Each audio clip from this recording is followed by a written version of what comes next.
My mom only had one eye. I hated her. She was such an embarrassment.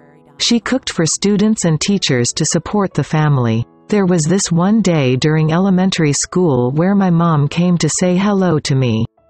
I was so embarrassed. How could she do this to me? I ignored her, threw her a hateful look and ran out. The next day at school one of my classmates said, "Your mom only has one eye." I wanted to bury myself. I also wanted my mom to just disappear. I confronted her that day and said, "If you're only gonna make me a laughingstock, why don't you just die?" My mom did not respond. I didn't even stop to think for a second about what I had said, because I was full of anger.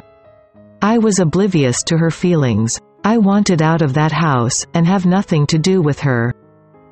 I studied really hard, got a chance to go abroad to study. Then, I got married. I bought a house of my own. I had kids of my own. I was happy with my life, my kids and the comforts. Then one day, my mother came to visit me. She hadn't seen me in years and she didn't even meet her grandchildren. When she stood by the door, my children laughed at her, and I yelled at her for coming over uninvited. I screamed at her, "How dare you come to my house and scare my children? Get out of here, now." And to this, my mother quietly answered, "Oh, I'm so sorry. I may have gotten the wrong address." And she disappeared out of sight.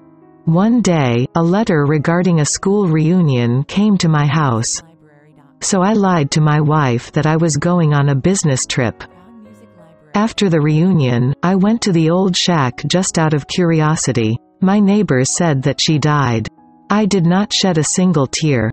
They handed me a letter that she had wanted me to have. "My dearest son, I think of you all the time. I'm sorry that I came to your house and scared your children. I was so glad when I heard you were coming for the reunion. But I may not be able to even get out of bed to see you. I'm sorry that I was a constant embarrassment to you when you were growing up. You see, when you were very little, you got into an accident, and lost your eye. As a mother, I couldn't stand watching you having to grow up with one eye. So I gave you mine. I was so proud of my son who was seeing a whole new world for me, in my place, with that eye. With all my love to you, your mother." If you like this story, then please subscribe to our channel, so that you can get more motivational stories like this. Thanks for watching. Stay happy.